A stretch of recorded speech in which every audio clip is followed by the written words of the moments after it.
Baba, katika jina la Yesu Kristo, ninakushukuru, nasema asante kwa ajili ya wema wako, kwa ajili ya neema yako, kwa ajili ya fadhili zako, kwa ajili ya upendo wako ulio ajabu, kwa ajili ya kongamano la kurejeshwa kwenye nafasi tuliolifanya mkoani Kilimanjaro, kwenye madhabahu ya huduma ya The Hand of God, Bwana wa majeshi. Tumeuona mkono wako, tumeiona nguvu yako, tumeona ukiponya watu, tumeona shuhuda nyingi Bwana ukitenda kwa ajili ya maisha ya watoto wako. Ninakuja mbele zako, ninakushukuru Bwana. Ninakuja mbele zako, ninakushukuru Baba yangu. Ninakuja mbele zako, ninakushukuru Adonai. Ninakuja mbele zako, ninakushukuru niko ambaye niko. Maana wewe ndiye uliyetenda Bwana. Hakuna mwanadamu awezaye kutenda ila ni wewe. Hakuna mawazo wala fikra wala akili ambayo ingeweza kufikiria matendo yako makuu ambayo uliyatenda Bwana Kilimanjaro. Bwana, kwa siku zile mbili ya tarehe 24 na tarehe 20 na tarehe 25 na tarehe 26 na hata mkesha wetu wa siku mbili. Baba, ninakushukuru Bwana wa majeshi. Ninakushukuru hata kwa ajili ya redio Bwana ya Penueli FM, ambaye Mungu ulitupa neema ya kurusha vipindi vyetu, kurusha ibada hii Bwana, hata na mikesha tulioifanya. Ninakuja mbele zako, ninakushukuru hata kwa ajili ya maombi ya mafuta, hata kwa ajili ya kitendo cha imani cha mafuta cha watoto wako kurejeshwa kwenye nafasi zao. Baba, ninakushukuru katika jina la Yesu. Ninakuja mbele zako Bwana, ninakurudishia sifa na utukufu wewe ambaye uliyetenda makuu Bwana. Ninajua ya kwamba Mungu ipo ratiba nyingine tena ulioweka mbele yetu Bwana, ya mwezi wa 9, tarehe ya 4, tarehe ya 5 na tarehe ya 6. Bwana majeshi, ninakushukuru. Ninajua ya kwamba wewe uliyetenda ndiye utakayetenda tena zaidi. Uliyetenda makuu hata kwa wale ambao Bwana ametufuatilia kwa njia ya mtandao. Unaweza tena kutenda zaidi Baba yangu, unaweza tena kutenda zaidi Mungu wangu, unaweza kutenda zaidi na kutuongezea hatua nyingine. Ninakuja mbele zako kwa shukrani, ninakuja mbele zako nikikushukuru, ninakuja mbele zako Bwana nikikushukuru kwa ajili ya kila mmoja ambaye ulimpa neema ya kushiriki Bwana huduma. Mungu, ninakuja kwako kwa ajili ya watumishi wenzangu wa madhabahu ya huduma Mungu ya Hand of God. Ninakushukuru kwa ajili ya Huruma, ninakushukuru kwa ajili ya Hosea, ninakushukuru kwa ajili ya Jimmy, ninakushukuru kwa ajili ya Mama Ole, ninakushukuru kwa ajili ya Grace, ninakushukuru kwa ajili ya Bwana majeshi ya wote waliohusika Bwana. Ninakushukuru kwa ajili ya Fidese, ninakushukuru kwa ajili Bwana kila mmoja, wale ambao ninawakumbuka na nisiowakumbuka. Ninakushukuru hata kwa ajili ya wale waliosimama kwa ajili ya kuomba. Ninakushukuru kwa ajili ya Jakobo, ninakushukuru kwa ajili ya Nodi, ninakushukuru kwa ajili ya wale wadada ambao Mungu wa majeshi uliwapa neema ya kushiriki Bwana ibada hii na kutoa hata dhabihu zao. Mungu, ninakushukuru Bwana, Mungu usiye na upendeleo. Ninakushukuru Adonai, ninakushukuru kwa ajili ya wale walioandaa matangazo, ya wale waliobandika vipeperushi, ya wale waliodesign Bwana. Baba, ninakushukuru hata kwa ajili ya yule ambaye Mungu ametengeneza matangazo ya redio. Baba yangu, ninakushukuru. Ninasema asante kwa wema wako, ninasema asante kwa fadhili zako. Ni neno jema kumshukuru Mungu, ni neno jema kumshukuru Bwana. Hapa ninakuja mbele zako, asante kwa ajili ya madhabahu ya huduma ya The Hand of God. Mungu, ninakushukuru kwa kuniamini na kuniweka juu ya hii madhabahu. Ninajua kwa shukrani Baba yangu utalinda muujiza wa yale makuu uliyoyatenda, wa yale mema uliyoyatenda. Baba, ninakushukuru. Baba, ninakushukuru. Hakuna anayeweza kujisifu ya kwamba amehusika kwa jambo hili ila ni wewe peke yako. Uliwaleta watoto wako kaskazini, kusini na mashariki. Yale uliyotenda Baba yangu yalikuwa ni ndoto kwangu, yalikuwa ni mambo ya kushangaza kwangu, lakini Yesu ulitenda kwa huruma neema yako, kwa rehema zako.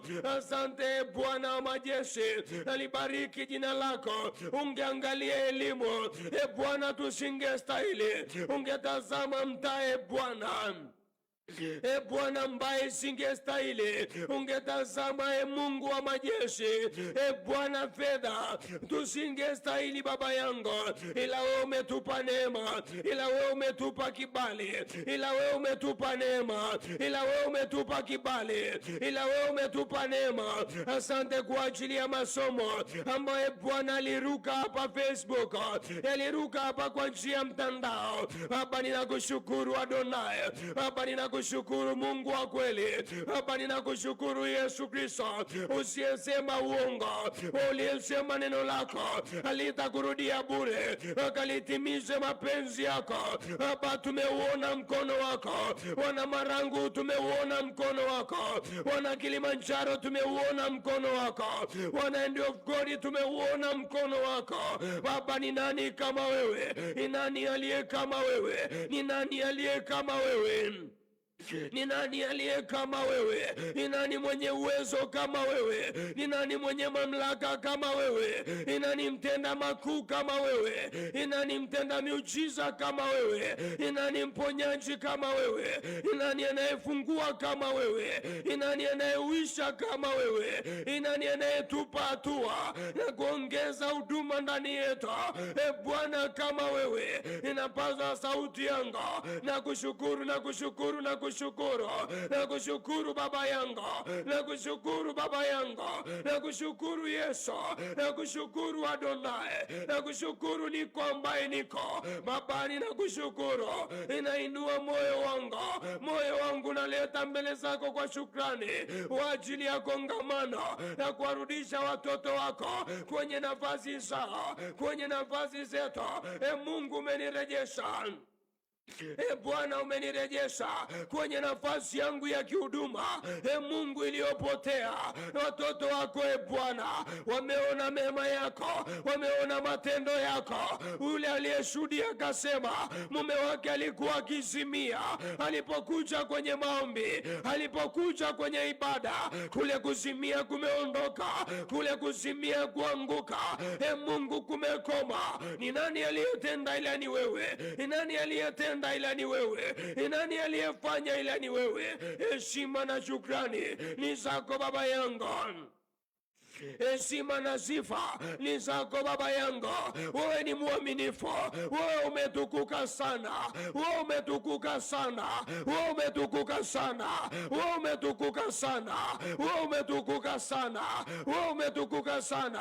Baba yangu wewe ni mwaminifu, Mungu wangu wewe ni mwaminifu, Baba yangu wewe ni mwaminifu, Mungu wangu wewe ni mwaminifu. Napaza sauti yangu, Adonai, Adonai, Adonai, wewe ni mwaminifu. Wewe ni mwaminifu, wewe ni mwaminifu, wewe ni mwaminifu, wewe ni mwaminifu. Ahadi yako ni ya milele, ahadi yako ya kuinua. Ni kweli unainua, ni kweli unainua. Haujawahi kunidanganya, haujawahi kusema neno likaacha kutokea. Wewe ni mwaminifu, wewe ni wa haki Bwana, wewe ni wa rehema Bwana. Wewe ni mtenda makuu Bwana, na kurudishia sifa na heshima, na kurudishia sifa na shukrani. Wewe uliyenipa tena mafunuo, wewe uliyetupa tena mafunuo wa habari ya kongamano la mwezi wa 9, Mungu wa majeshi, na kushughulikia madhara ya matambiko. Wewe unaweza tena kutenda, wewe uliyetenda Adonai, unaweza tena kutenda. Wewe ulianzisha kazi njema ndani yetu, unaweza tena kutenda, unaweza tena kutenda, unaweza tena kutenda, unaweza tena kutenda. Ramashendere bosaya. Mshukuru Mungu, mtu wa Mungu, unaponifuatilia popote ulipo, mwambie Baba asante, mwambie Baba asante, mwambie Baba asante, mwambie Yesu asante. Maana hata kuishi kwako ni miujiza, maana kuiona siku ya leo ni miujiza. Mkini kunifuatilia, maombi haya ni neema. Mshukuru Mungu, mshukuru Mungu. Neno jema kumshukuru Mungu kila wakati. Lakini Zaburi ya 50 Ile sura ya 23 neno la Bwana linasema watoa dhabihu za kushukuru ndio wanaomtukuza Baba. Katika jina la Yesu Baba, ninakushukuru. Huduma ya The Hand of God Baba, tunakushukuru Baba, tunakushukuru Yesu, ninakushukuru Baba, ninakushukuru Adonai, Adonai, ninakushukuru Mungu wangu. Asante, asante Baba yangu. Asante Mungu wangu, asante Mungu wangu, uliyetupeleka Kilimanjaro salama na kuturudisha Arusha salama. Wewe ni wa ajabu, wewe uliyetulinda na ajali njiani, wewe uliyetupeleka salama, wewe uliyetuunganisha na watu sahihi, wewe uliyeleta watu wako kwako, wewe uliyetupa ibada ya maombi ya mkesha wa siku 2 Bwana. Hata ule mkesha wa siku ya pili hatukuupanga Bwana, hatukuutegemea, ila wewe ndiye uliyeinua watu, wewe ndiye uliyeinua chombo cha Penueli FM, cha Penueli FM kwa ajili ya mkutano huo, kwa ajili ya ibada hii. Ninakushukuru, ninakushukuru, ninakushukuru. Ninakushukuru tu, ninakushukuru Baba yangu. Asante Mungu wa kweli, asante Mungu wa kweli, asante kwa ajili ya kila aliyejitoa, kwa kila aliyepoteza muda wake na kujitoa kwa ajili ya ibada. Mungu, ninajua ya kwamba hakupoteza muda Mungu, bali aliugusa moyo wako. Ninajua mambo yale ambayo tuliwekusudia ndani yetu Mungu na kwenda kuyatenda kwa maombi ya shukrani. Ninamleta kila mmoja, ninamleta kila mmoja, ninamleta kila mmoja aliyejitoa kwa ajili Baba ya ibada hii, aliyejitoa kwa ajili ya huduma hii Bwana, katika jina la Yesu, katika jina la Yesu, katika jina la Yesu. Wewe umetenda makuu, wewe umeponya, umeuisha, wewe umefufua nafsi za watu waliokata tamaa, wewe umeinua nafsi yangu, wewe umenitia nguvu tena, wewe umenipa hatua nyingine. Baba, ninakushukuru katika jina la Yesu Kristo. Amen. Haleluya, haleluya, mtu wa Mungu. Shalom, shalom, shalom. Nipende kukukaribisha katika kipindi chetu, katika ibada, katika maombi haya hapa live popote unaponifuatilia. Na leo nimetamani tuende kuona au tuende kuomba maombi ya kumshukuru Mungu, maombi kwa ajili ya kumshukuru Mungu kwa ajili ya matendo makuu aliyotenda kwenye madhabahu yetu ya huduma ya The Hand of God, kwenye madhabahu yale makuu Mungu aliyotutendea tarehe 24 kwenye mkesha wetu, lakini kwenye ibada ya tarehe 25 ya mwezi wa 7 na ibada ya tarehe 26 ya mwezi wa 7 tulioifanya pale mkoani Kilimanjaro. Lakini matendo makuu ambayo Mungu aliwafungua watu, tulipata shuhuda za papo kwa hapo pale pale. Mungu aliwafungua watu miguu yao, Mungu aliponya watu, Mungu alisaidia watu. Lakini pia kuanzia ile tarehe mpaka leo tumekuwa tukipokea shuhuda za matendo makuu Mungu aliyoyatenda. Kwa hiyo kiukweli lazima tumshukuru Mungu. Kiukweli ni lazima tuwe na sababu ya kuenda mbele za Mungu kwa shukrani na kutangaza matendo makuu ya Mungu aliyoyatenda kupitia mahali hapa. Kwa hiyo nikukaribishe sana. Lakini ukiangalia kile kitabu cha Zaburi, nimesema shukrani ni sadaka, shukrani ni dhabihu ambao tunaweza kumtolea Mungu kwa kuyatangaza matendo yake makuu aliyoyatenda kwa watu wake au kwa mataifa, ili Mungu atupe hatua nyingine. Nimesema shukrani ni sadaka. Ukiangalia kile kitabu cha Zaburi, ile sura ya 50 ule mstari wa 23, kitabu cha Zaburi ile sura ni 50 ule mstari wa 23, neno la Mungu linasema, atoaye dhabihu za kushukuru ndiye anayenitukuza, naye autengenezaye mwenendo wake nitamwonyesha wokovu wa Mungu. Anasema atoaye dhabihu za kushukuru ndiye anayenitukuza. Manake mema ya Mungu aliyoyatenda au makuu ya Mungu aliyoyatenda ni lazima tuyarudishe kwa maombi ya shukrani, lakini lazima tuonyeshe uthamani wa matendo makuu ya Mungu aliyoyatenda kupitia maombi ya shukrani. Kwa sababu ni kweli Mungu alitenda, ni kweli Mungu alifungua watu, ni kweli Mungu alifanya mambo ambayo yamkini mimi mwenyewe ninashangaa. Anasema naye autengenezaye mwenendo wake nitamwonyesha wokovu wa Mungu. Manake mwenendo au hatua unapoitengeneza, yani unapoenenda ukatengeneza mwenendo wako ukaenda sawasawa na mapenzi ya Mungu, Mungu anasema atakuonyesha wokovu wake au wokovu wa Mungu. Manake chochote ambacho Mungu alichotupa, Mungu ametupa, lakini sio tu kutupa, bali ametupa kwa hatua. Yani tulipofanya ibada mwezi wa 7, manake Mungu hajatupa kuishia hapo tu, bali ametupa hatua nyingine au atatupa hatua nyingine. Lakini kanuni ya Mungu kutuongezea hatua au kutuonyesha wokovu wake ni kumshukuru Mungu. Mambo ya Mungu ameyafunga kwenye kanuni. Mungu amefunga mambo yake kwenye kanuni.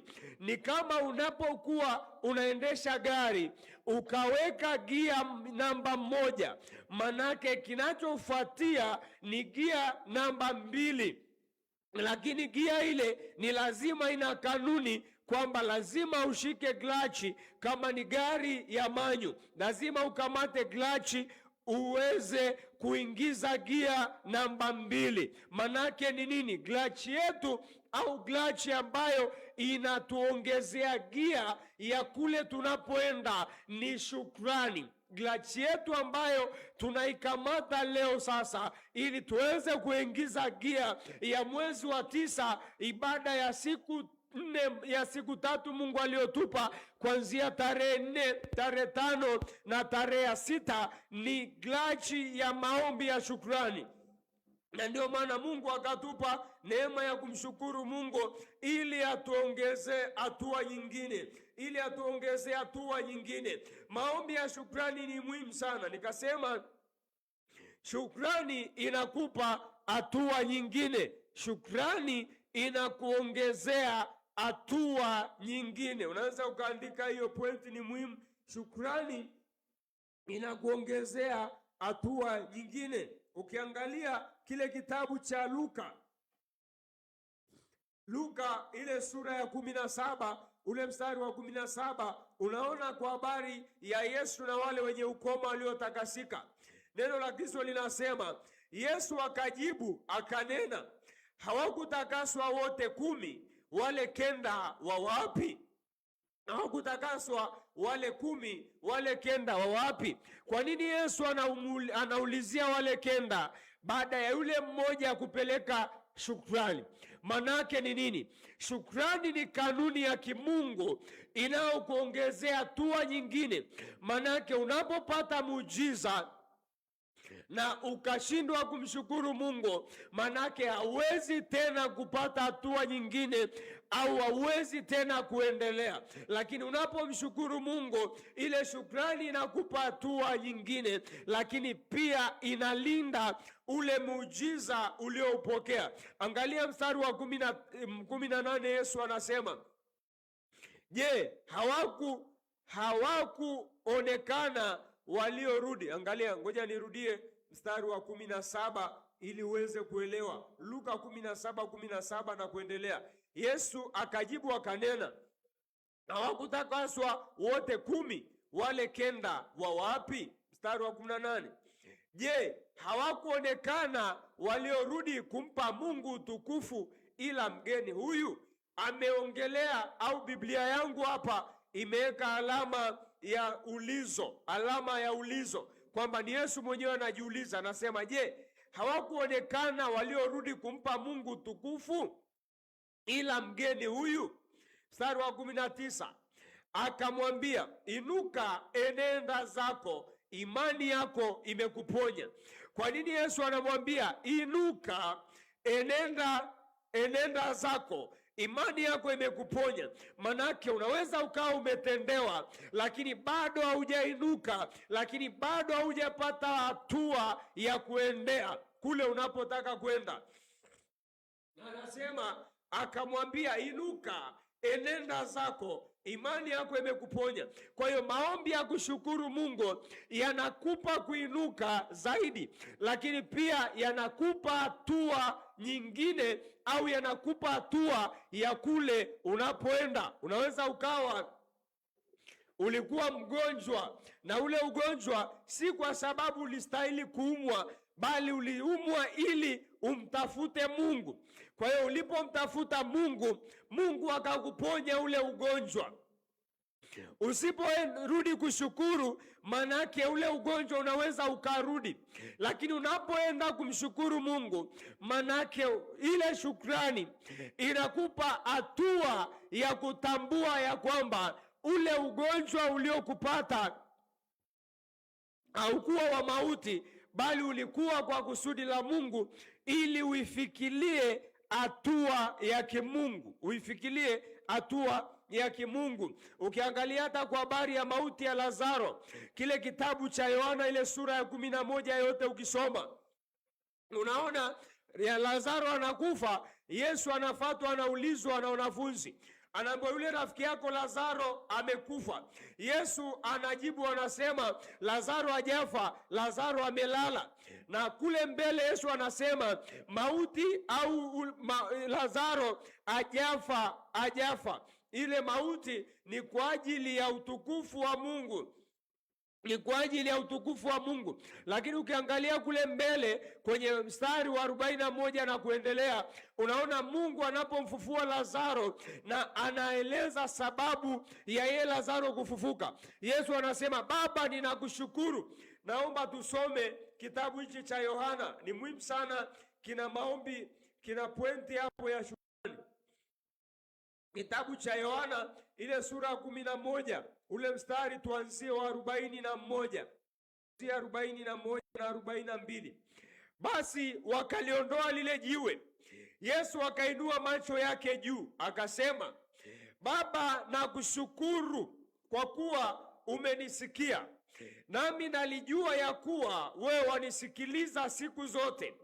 Lakini kwa ajili ya mkutano huu wanaohudhuria nalisema haya, ili wapate kusadiki kwamba ndiwe uliyenituma. Naye akisha kusema haya, akalia kwa sauti kuu, Lazaro, njoo huku nje. Angalia nguvu ya maombi ya shukrani. Angalia nguvu ya shukrani. Yesu mwenyewe ni mwana wa Mungu, lakini anapeleka maombi ya shukrani, na yale maombi ya kushukuru yanamfufua Lazaro. Kwa hiyo maombi ya shukrani pia yamebeba nguvu ya ufufuo, yamebeba nguvu ya kuinua hatua ambayo Mungu amekukusudia. Kwa hiyo tunapoenda kumshukuru Mungu, yawezekana maombi ya kurejeshwa kwenye nafasi tuliyoyaomba, tumerudishwa kwenye nafasi, lakini bado hatujalitambua lile kusudi la Mungu kwenye nafasi aliyoturudisha. Kwa hiyo tunapokwenda kumshukuru Mungu, Mungu anatuonyesha kusudi la ile nafasi aliyoturudisha, na anatupa hatua nyingine. Na ndio maana tumejikita kwa siku hii ya leo kumshukuru Mungu. Lakini hapo mbele tutaenda kuendelea na somo ambalo Roho wa Mungu ametupa. Lakini pia ukifuatilia kwa wale walioko Kilimanjaro kwenye redio ya Penueli FM Kilimanjaro 105.1 iko hata kwa njia mtandao, tuna somo linaendelea pale kila Jumapili kuanzia saa 1 kamili mpaka saa 2, lakini Mungu ametupa neema pia vipindi vya katikati. Vipindi vya katikati kuanzia saa 11 mpaka saa 12 tumekuwa na haya mafundisho kwa habari ya somo linaloendelea pale la kushughulikia madhara ya matambiko. Kwa hiyo maombi haya ya shukrani yanatupa pia neema, lakini pia hapa mtandaoni, hapa Facebook, pia hapa TikTok, pia tutaenda kuendelea na hili somo la madhara ya matambiko, ambalo Roho Mtakatifu ametupa neema ya kongamano kubwa la siku 3. Lakini Mungu akitupa neema, tutakuwa na maombi ya mkesha, tutakuwa na maombi ya kukesha kwa njia ya redio ya Penueli FM kwa wiki nzima. Tunaweka mambo sawa. Kwa hiyo tutakutangazia hayo maombi yataanza lini. Kwa hiyo usiache kutufuatilia, usiache kufuatilia hapa. Mtu wa Mungu, ni kuambia kwamba Mungu anaenda kutenda makuu Kilimanjaro, Mungu anaenda kutenda makuu Tanzania, Mungu anaenda kutenda makuu duniani. Popote ulipo unapotufuatilia, usiache kuungana pamoja na sisi.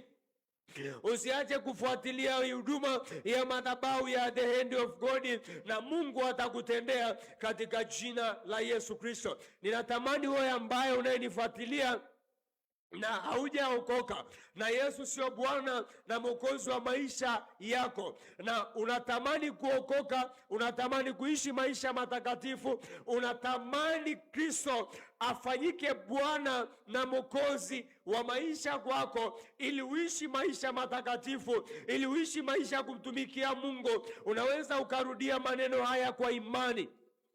Nasema kila wakati, kuokoka sio dini mpya, kuokoka sio kubadilisha dhehebu, bali kuokoka ni kumkiri Yesu awe Bwana na Mwokozi wa maisha yako. Sawa sawa na Warumi 10:10 anasema, kwa maana kwa moyo mtu huamini hata kupata haki, na kwa kinywa ukiri hata kupata wokovu. Manake unapokiri kwa kinywa chako unapata wokovu, lakini lazima pia kwa moyo wako uamini ya kwamba Yesu alifanyika sadaka ili mimi na wewe tuwe huru, ili mimi na wewe tuokolewe, ili mimi na wewe tukombolewe na shetani, tuishi maisha mapya. Unaweza ukarudia maneno haya popote pale ulipo. Sema, Bwana Yesu, ninakushukuru.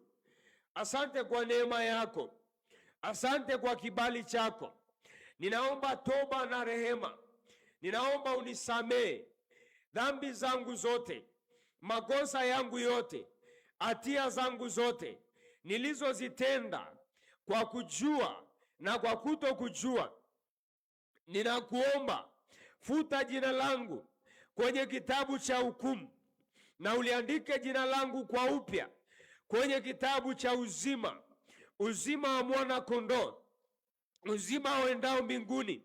Kuanzia sasa ninamkataa shetani na kazi zake zote na mambo yake yote. Ninakupokea Yesu uwe Bwana na Mwokozi na kiongozi wa maisha yangu. Kuanzia sasa nimeokoka. Kwa kuyarudia maneno haya, mtu wa Mungu, unaponifuatilia popote pale ulipo, umepata neema ya wokovu. Ongera kwa kuokoka, ongera kwa kuokoka. Usiache kufuatilia hivi vipindi, maana ni vipindi vya ukombozi, maana ni vipindi ambavyo vinatupa neema ya kukulia, neema ya wokovu ambao Mungu amekujalia siku ya leo. Lakini ni vipindi vya ukombozi ambavyo tunaenda kushughulikia madhara ya matambiko. Madhara ya matambiko tutaenda kujifunza kwa kina. Yamkini haujui matambiko ni nini, tutaenda kujifunza kwa kina. Lakini kwa wale uko Kilimanjaro, unaweza ukafungulia 105.1 Penueli FM kuanzia saa 1 Jumapili, lakini Jumatatu mpaka Ijumaa kuanzia saa 11 mpaka saa 12 tunaichi kipindi, tunayo masomo tunaendelea nayo. Mungu akubariki, Mungu akupe neema. Shalom, shalom, shalom. Natamani mshukuru Mungu kwa ajili yako. Baba, katika jina la Yesu, asante kwa ajili ya kipindi hichi, asante kwa ajili ya live hii, asante kwa ajili ya huduma ya Hand of God, asante kwa ajili ya baraka zako ambazo Mungu umetujalia kila leo. Libarikiwe, litukuzwe jina lako. Asante kwa ajili ya ufalme wako, maana sio kula wala kunywa, bali ni haki, amani na upendo katika Roho yako Mtakatifu. Katika jina lipitalo majina yote nimeomba. Amen. Amen.